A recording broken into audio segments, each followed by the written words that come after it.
Good Neighbor. Thank you.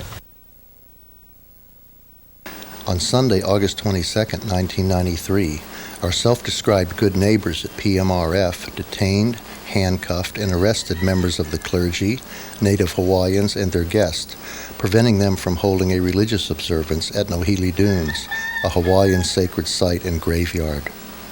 That was the lead story you didn't see in the mass media. Instead, we saw a version of 14 fence-climbing protesters arrested at PMRF. This false story was carried by the Associated Press and disseminated worldwide. Only 2 people climbed the fence, not 14. Describing religious observers as protesters is biased reporting. Where did this false information and biased characterizations come from? It came directly from PMRF's Public Information Office. As a member of the press, I was there documenting the event on videotape until stopped by military police. This is an eyewitness account of what occurred.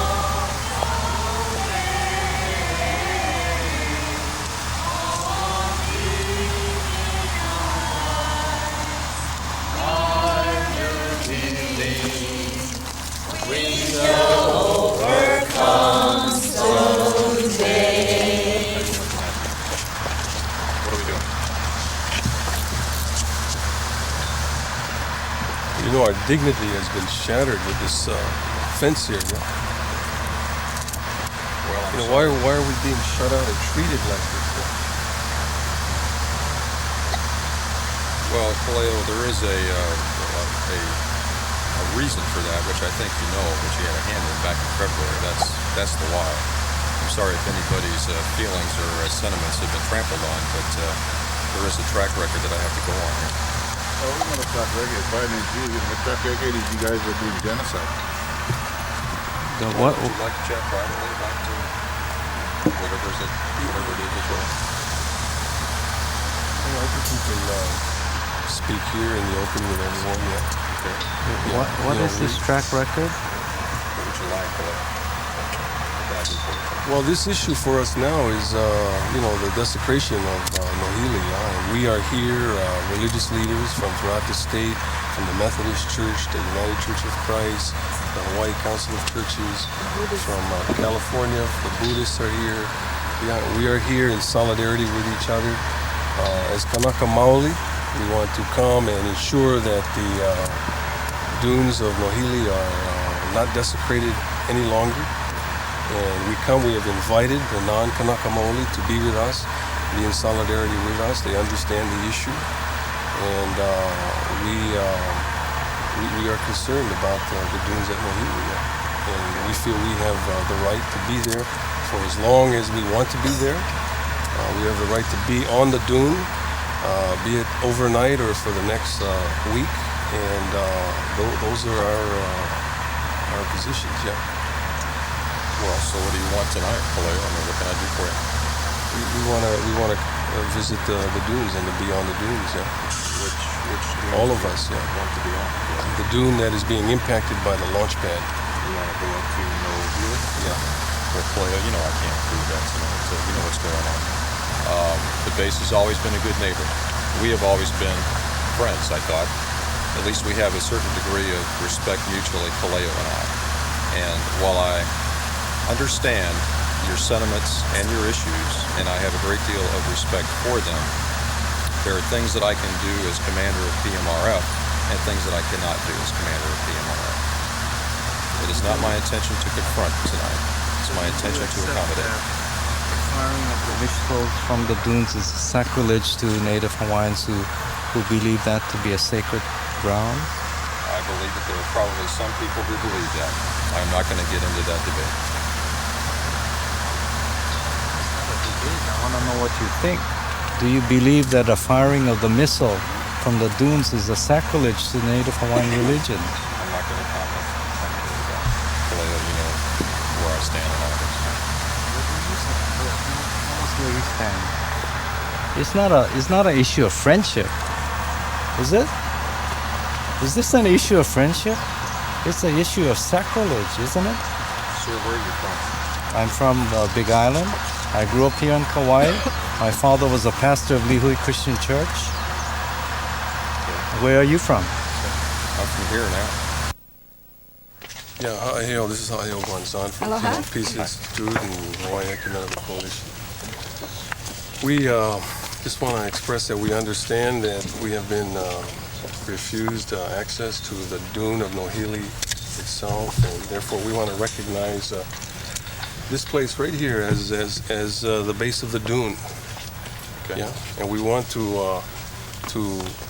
we want these gates to be open, and we want to do our religious practice right here at the base of the Nohili dune that we see here. Yeah, so we'd like this gate to be open, and we'd like to do what we need to do. Yeah, Which is? which is to do what we need to do. Yeah. Can you qualify that just a bit for me? Well, as religious people, we are a people that are led by the Spirit, and we don't know what will happen once we enter this sacred aina, this la aina, and we can't say any further than that. Well, if that's as far as you can say it, Kaleo, since I look out here and I see people whose motivations are less religious than they are other, I think I'll leave the gate closed for now. And if you wouldn't mind doing the religious ceremony where we are, I would appreciate that very much. Well, Captain, we think that for you it might be to your benefit that you open the gate and that you receive our group through this channel here, this gate here, lest we find other means of entry under this space. Well, now, Kaleo, are you threatening me or what? No, it's no threat. It's a statement, yeah. Okay, if I open the gate and let you in, Kaleo, what is going to happen? Tell me that.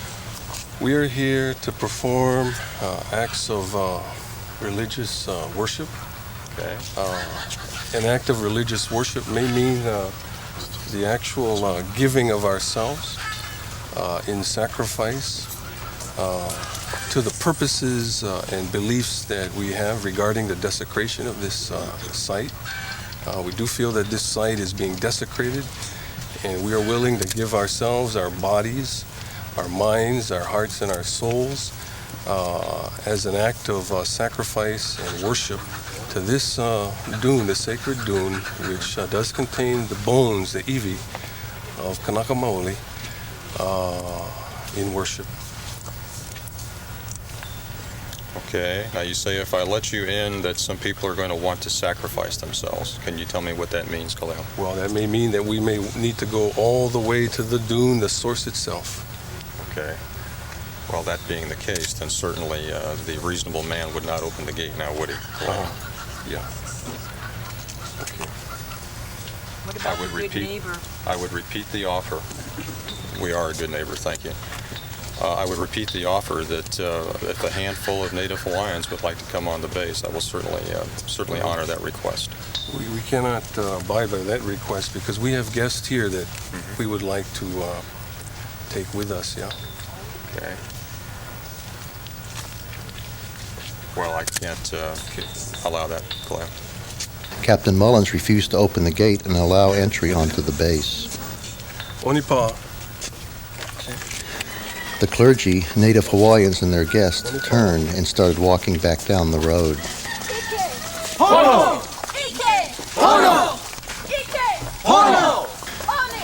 Some members of the group turned and walked around the stone walls adjacent to the gate and entered PMRF.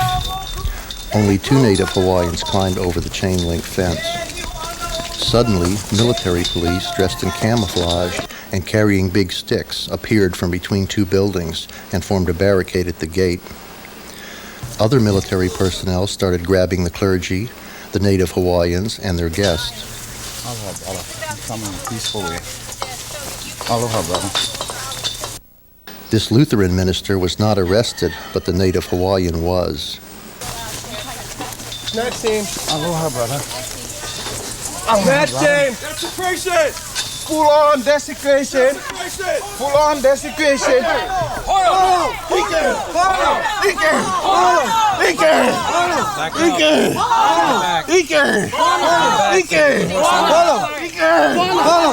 My ancestors and my family live here. You guys cannot do this to us.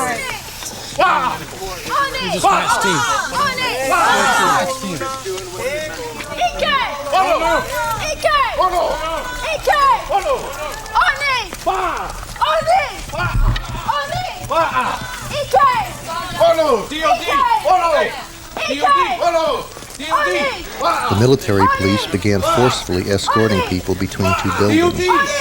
This prevented people at the gate from seeing what was going on. Thank you. Go easy, brother. Go easy, brother. Hey! Go easy, go easy, go easy, brother. I got him. Come on. Let him go. I got him. You ain't got this arm.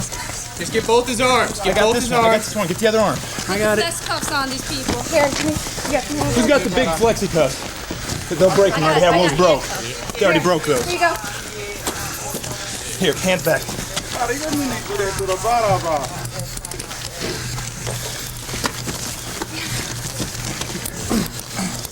Come on, he's resisting. He's resisting. Take him down to the ground. I'm not resisting. You're under arrest. I was told I was under arrest.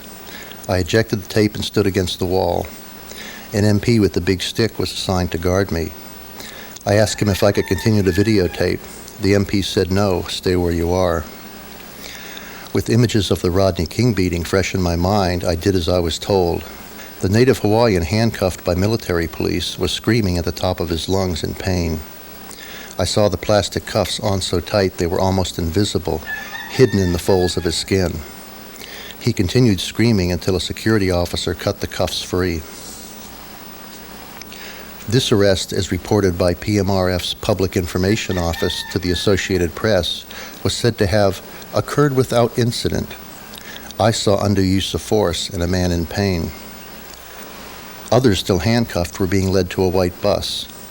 Although my press pass was clearly visible at all times, I was again told I was under arrest. I was told my camera and tape would be confiscated and was ordered inside one of the buildings. I was ordered to put my camera and tape on the counter. A Polaroid picture was taken of my camera and tape. Paperwork was begun to process my arrest. Later, the PMRF security officer reappeared and told me I would be allowed to keep my camera and tape, but I was still under arrest. Then 2 public information officers came in and told me I would not be arrested. After receiving a lecture about breaking ground rules from a security officer, I was escorted off the base and released. It was obvious to me that I had been detained by the military police solely to prevent me from videotaping the arrest. I did not know what ground rules the security officer was talking about, but it appears they are changing. During the February launch, the arrests were handled by the Kauai Police Department. Members of the media went on the base, covered the arrest of 19 people, and left. There were no big sticks.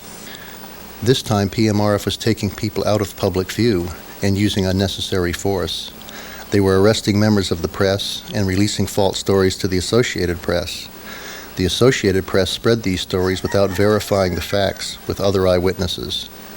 The Associated Press disseminated military propaganda posing as news, misinforming the public. The escalation of force by the military to remove Native Hawaiians from PMRF reminded me of how the Native Marshallese were forcibly evicted from Kwajalein. It appears the military will use whatever force necessary at both ends of their missile range to continue their high-tech weapons testing.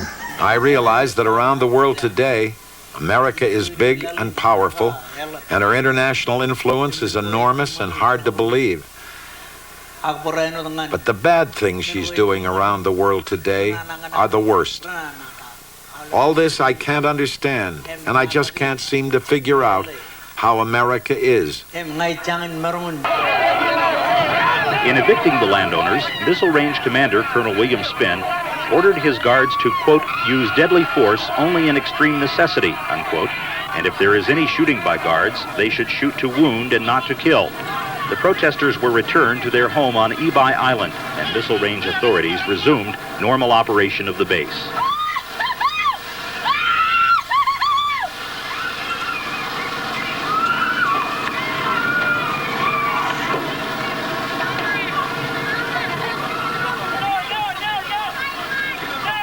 Let's look at who has done the stealing and who's gonna pay the price? Time for justice is now. Let's look a little bit at the military lands.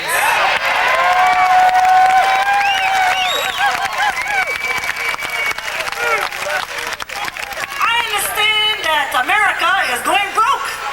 I understand that the deficit is such they didn't balance their checkbook. Now, if you and I don't balance our checkbook, we lose everything. We lose our car, our furniture gets repossessed, right? They don't give us credit. If we had any land or a house, we lose that too because we don't balance our checkbook. They tell us you gotta learn some economy. You gotta economize. Well, America needs to economize. And what's the biggest part of its budget? The military. I would like to invite President Clinton to please take his military home. Why is it that we suffer? Because American military is here in Hawaii. I'd like to say, please, I'm not gonna hurt you. I just suggest to you, a way for you to economize is please take your military home. And your nuclear weapons, and your nuclear submarines, and your toxic waste. Please take them home. Save a lot of money. The U.S. military in general, and PMRF in particular, tries to create the illusion that they are good neighbors. In reality, they are forcing indigenous people off their lands, preventing them from worshiping at their sacred sites, and arresting them if they try.